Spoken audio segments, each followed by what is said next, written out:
Meeting Nation, this episode is taken from some coaching calls that Mike did with our clients that we thought would bring tons of value to you. We hope you enjoy. And now on to the show. All right, question. Group interviews. I've done 2 more since last time. Good. Still very clunky. That's okay. I don't get what I'm supposed to ask. That is important. If I'm not really to talk about the job itself. I hear to say ask core value-based questions, but you talk about I can't follow along and the wheels fall off. Okay. So first of all, give yourself permission to be like, if you do 15 of these and you're still not doing a good job, we got a big problem. If you've done 2 or 3 or 4 and you're like, yeah, I'm not feeling great. It's like, okay, we're looking for progress. If you're like, I'm just as bad on number 4 and just as uncomfortable as I want on 1, that's probably a problem. We need to talk a little more in depth. But if you're like, no, I'm getting better, and I'm going to give you a specific answer, but I want you to know, so you know what success and failure looks like before we start telling you to move forward. So if you're like, yeah, it's number 4 and I'm better than I was on number 1, like, that's fine. I'll coach you, but you're on track. If you're like, nope, this is just as bad or worse than number 1, I'm not even getting better, that's a big problem. So do you feel like you're getting better just slower than you thought? Or do you feel like you're having no progress in your ability to conduct a group interview? I'd say probably slower. I haven't noticed like a massive difference between it. Again, maybe just getting closer to seeing what the problem might be, which is just not knowing the types of questions I'm supposed to be asking. Let's just role play real quick. I'll group interview you, and I'm going to pretend I'm going to different people, but you're going to get all the questions. So you wouldn't ask Tristan 9 questions in a row. You'd skip person to person to person. Or actually, I will skip person to person just so you can see what it would look like. Right. So let me see your question because I want to make sure I role play in a way that's most effective for you. I'm not supposed to ask. Okay, so Tristan, you be whoever you want to be. Be the person that confuses you and you don't know how to respond. So let's just say we're not virtual, we're in person because you want to conduct your group interviews in person. And all of you guys have shown up at the coffee shop and everyone's had a little coffee and everyone's got their little Danish and we're just going like that. Hey, everybody. So glad that you're here. My name is Mike Campion. I own Mike's Cleaning. We've got a couple cleaning positions. Obviously there's more of you than that, but I'm super excited to find out who's a good fit. Let's start with Maya. Maya, let's say you show up and your partner, Christy over here, doesn't show up. What would you do next? First, I had to try to get my microphone unmuted, but that would be a good start. I agree. I'm in person. So anyway, I would notify the scheduler, but I would get to work on what job needed to be completed. Cool. And how would you feel about Christy not showing up, or how would you feel about, how would you feel inside? I mean, I'm probably not worried about Christy because this is also my job. So I'm going to do what I need to do. Awesome. Appreciate that. But I'd probably be worried where she's at, and I would probably text her and ask her if she was okay. Oh, see, Kirsty, I told you Maya's not such a big pain in the ass. I don't know why you said all those mean things about her. She had your back. But I wouldn't be worried like, why isn't she here? It'd be more like, oh no, why isn't she here? And shoot her a text and make sure she was okay if I have her contact information. Awesome. Thank you. Tristan, and I'm going to hit you with a question, but before I do, let me tell you what just happened. First of all, if I said what I wanted, I would just get to work. It's not my problem. Like, I have a goddamn job. That's extreme for an owner, for owners like us. That would be an obvious answer. For cleaners, that's not, I don't know, wander off, go home, watch TV. I don't know what they say crazy stuff. But that extreme ownership, boom, loved it. And I go, give me the why. And she gave me, I loved it. She's like, I care about my fellow human. Maybe she's not okay. Like, is she okay? I mean, that was spot on, the best answer ever. So she's going to get more questions, but that's what I saw. If this was an in-person, and by the way, that being silly and making fun, I would do exactly that. Because instead of telling you, hey, Maya, we have fun at this place, I'm just going to have fun and be silly, right? And be real. Maya, I mean, I'm just being a dopey dope. It's not like Maya's like, is this a fake act? Like, no, I'm just a knucklehead that try to make myself and Kirsty and Maya laugh and help out. I totally saw that she's looking to help out. And when I was silly, she didn't be like, oh my gosh, this is a professional. And, like, she laughed and realized I was being ridiculous. So you see how all the core values I demonstrated without saying a goddamn word about what they were. And I watched her response and I saw, we didn't really get in to make money. She didn't mention that, which is fine. She didn't violate it. She just didn't mention it. She certainly was cool with me having fun and being silly. She laughed and seemed to be okay with me being ridiculous. Hard not to be real when I'm being super real. Maya's going to show up real. So when I said, Maya, this is a very professional position. I would like to ask, if you were at a client's house, now keep in mind, like, this all bull crap, and she's going to respond with bull crap. When I just hit her with the real thing, she responded in realness, which is what I'm looking for. And help out. Like she's very interested in helping not only the client, but Kirsty. So that right there, it's all we had. 2-minute interaction. I'm going to ask her probably 1 or 2 more questions because she's such a good candidate, but she's already probably getting a second interview just off that little short interaction. So I can ask you a question, but how did that feel from your perspective? It makes sense, and it sounds like maybe I know you sort of any of you in your time to talk about this. That's probably the first question that you'll ask is how do you feel if your partner doesn't show up for the day? What do you do? And I was thinking, oh, that maybe their questions based around your core values and how you run. But maybe what I'm just getting out of that is that the question, you can have a couple of set questions, and I guess that would work in theory for any core value, because the core value is the filter of how they answer the question with your core values in mind, I guess. Yeah, my question had nothing to do with the core values. Her response, I was able to put through the filter of the core values. Yeah. I could have asked her, let's say your mom dies this week. How do you handle it? That has nothing to do with cleaning, but it's going to tell me a lot about our core value. And I'm not advocating that you would ask. I was going to say, I don't know. No, but I'm just saying it could be that far off of track. Like on the way here, how was traffic? Like I can literally, if I'm paying close attention, and that's why core values are so important. If I'm just looking for Maya to be someone I like or who's a good, I don't know what the hell that means. Like I know if I like her or not, but I can't tell if she'd be a good fit. But when I'm like that answer that we gave, it's one thing to go, oh, I have a good feeling in my gut she's going to be great because it was such an obvious good answer. But when I'm able to put it through the clear filter, was it fun? Yeah. And I forced the fun. I was ridiculous and watched how she responded. And I also, by the way, watched how Kirsty responded. She was paying attention to me, which is good. If someone's on their phone, I'm like, I see that. I'm watching you. And, rolls her eyes when I say something funny about her. I'm like, done and done. I know everything I know about Kirsty. I didn't even ask her a goddamn question. So when you know your core values, you're able to put a 1-minute response through that very clear context of those 7 to 10 words, you get clarity really quick, brother. And again, that wasn't a particularly core values based question. It was just a common thing that would happen that she's going to need to deal with. And I just put it through the filter of our core values. Righto. All right. I need to just work on a couple of basic sort of questions that'll ask. Obviously, someone doesn't show up. What do you do?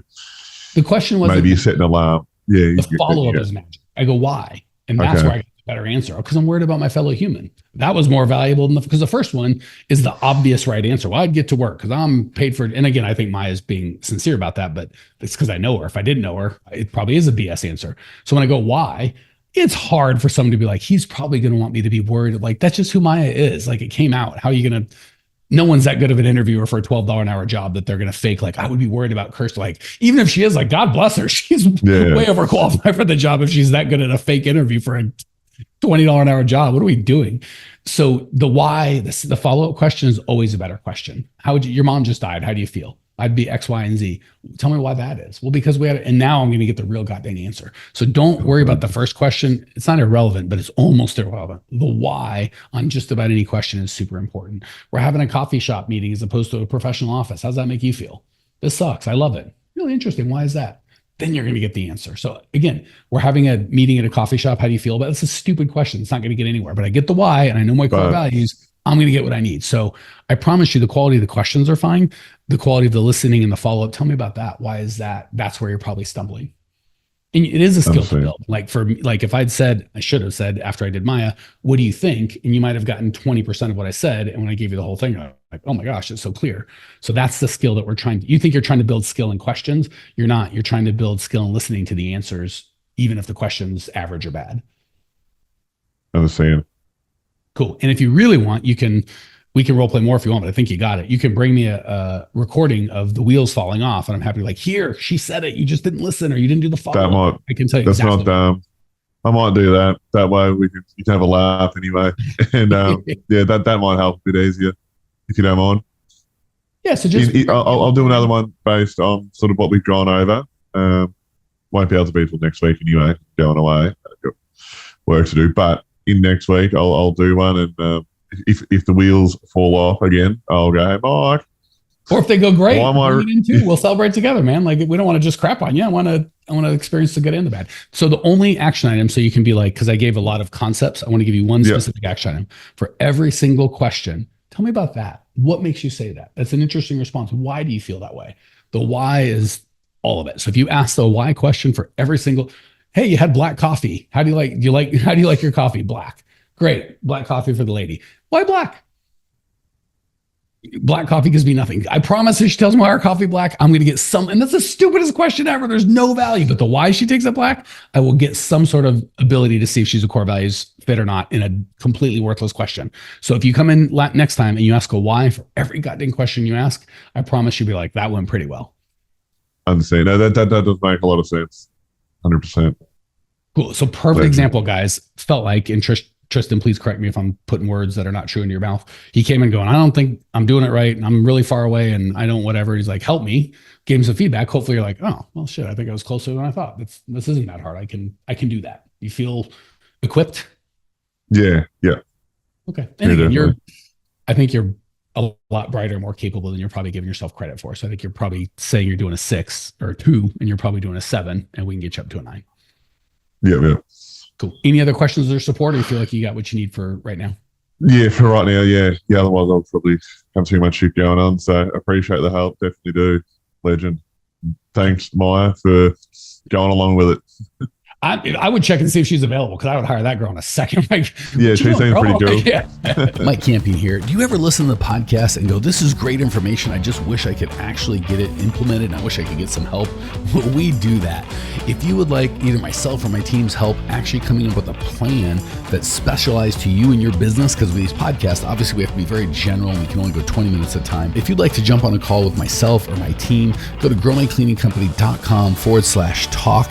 We'll jump on a call. There's no charge, and we'll help you get some absolute clarity around exactly what to do next and how to do it. The reason we don't charge for these calls is the plan that we come up with, people want help implementing that. If that's the case, we're happy to talk about it. And if it's not, that's okay too. We're happy to just help you come up with a plan.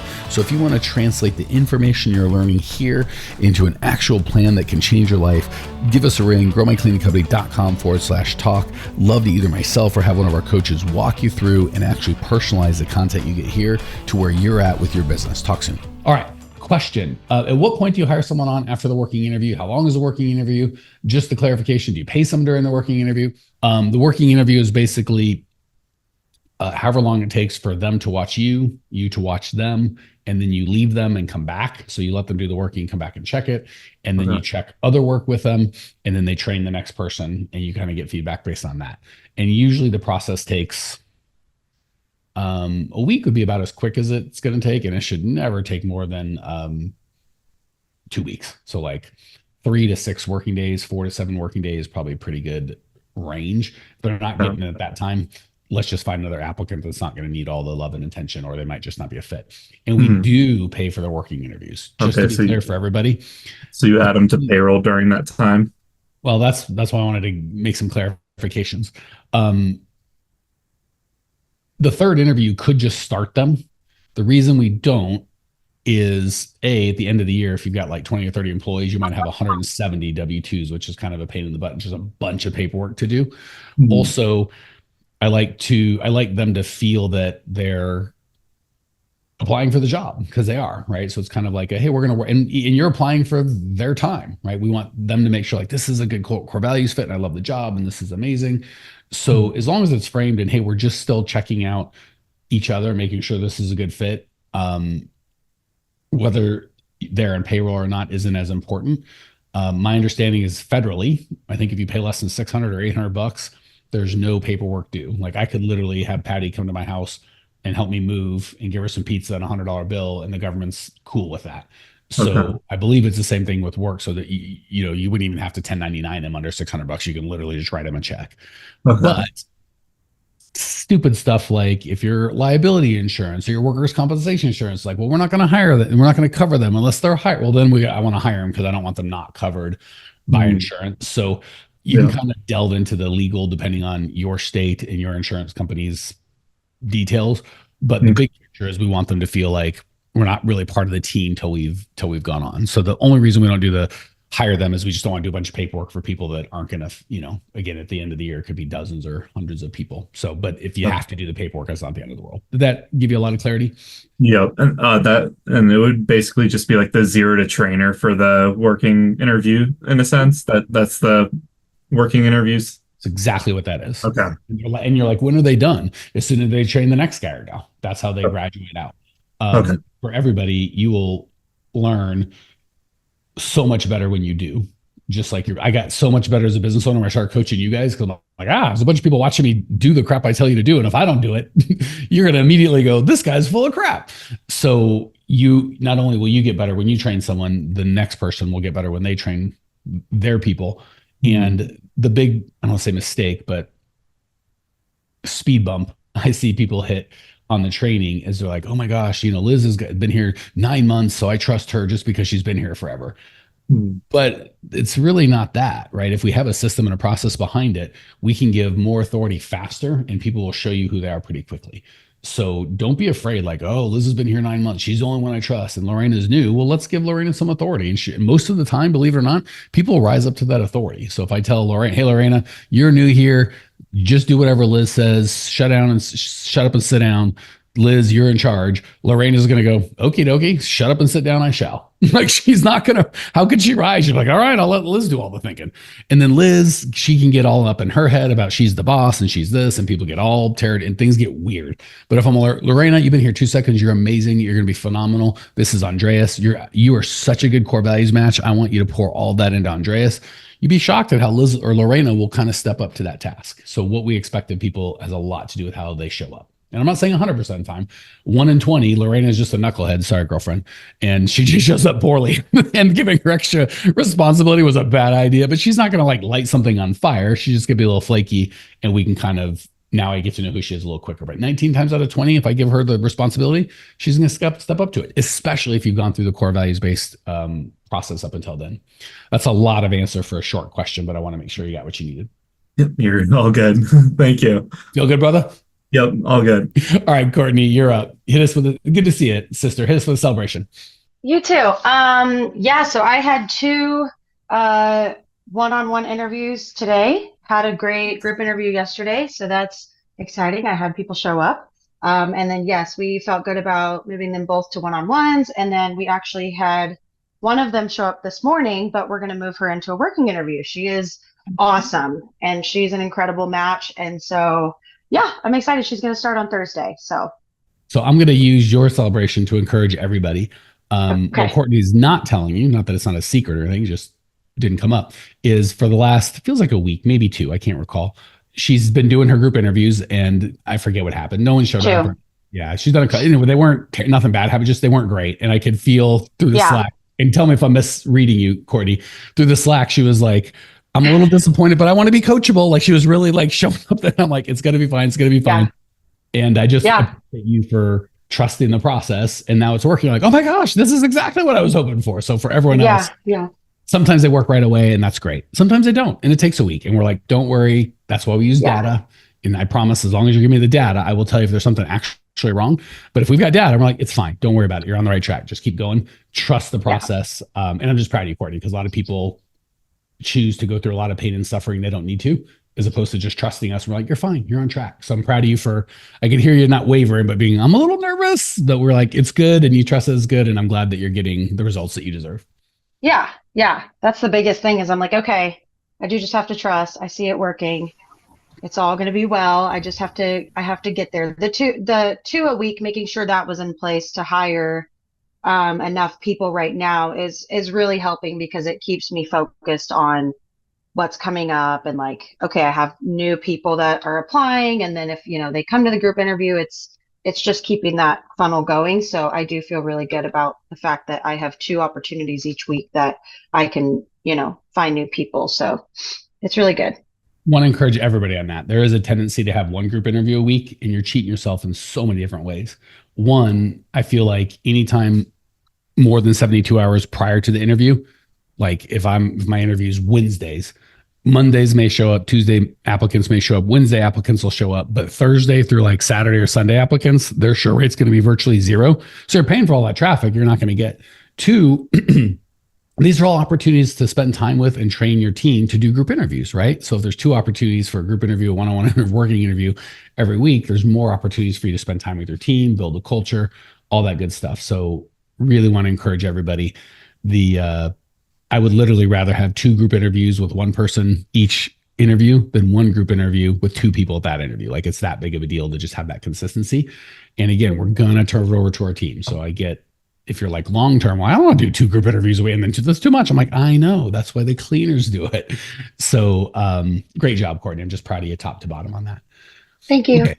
Question. Do I set up a person who's doing a working interview into my entire payroll and tax? I think we just answered that. Yeah, mine was pretty much in line with the last guy. And I think you answered everything I need. So that was all I really had. I just wanted to make sure, because this is the first time where I'm like, okay, I feel like I have a real working interview coming up. I wanted to just make sure I had all my ducks in a row. I'll probably just do pay her by check, assuming, everything is good, and then do payroll later if we really move forward and stuff. So, or just get her on payroll, because you can go either way. Just check with your insurance company. Be like, if I just explain the working interview concept, go, are they still covered? And make sure I can't imagine it'd be illegal in your state. I'm pretty confident it's legal federally, but in different states or provinces, I can't vouch for, I think you're in New Mexico or whatever, like your state, I have no idea. So just quick. Yeah. And good job, Marcus. Okay. Courtney had one question. You screwed it up for her. So I hope you're happy. It's okay. I'm trying to keep it simple, just one thing at a time. So it's perfect. Thank you. Yeah, really, really proud of your and guys, gals, the best thing about it's not just she got a good person that's probably gonna turn into a hire. That's great. But the big thing is she knows how to do it again. So for all of us, when it comes to client attraction or employee attraction, maybe I get a referral or maybe an employee recommends someone and we get some, that's great. But it's like, well, now what if I need 10 more of those? And you're stuck. But when you have a hiring funnel, you're like, I can just have 10 every month or 100 every month. So really proud of you, Courtney. You're like, holy crap, there's a system that twice a week will just pop out people. And when I get 1 or 2 interviews that doesn't pop anyone, it's no big deal, because you're still, all we're looking for is at the end of the month, you had more people wanting in than you can handle. So you're just you were on a great track before, it just didn't feel good. You're on the same great track you were earlier. It feels good now. So I'm glad to see your persistence paid off. Yeah. Thank you. My pleasure. Hey, Cleaning Nation, if you dug the content you just got, we don't do any ads and I don't sell anything on this podcast, but if you would just subscribe, rate, and review, it would be huge and I'd be so appreciative. Not only is it going to help me, but you'll help other owners of cleaning companies across the world work less, make more, and get profitable. So if you appreciate the value we give, again, subscribe, rate, and review. It would mean the world to me. I'd really appreciate it. And we sure appreciate your time and attention.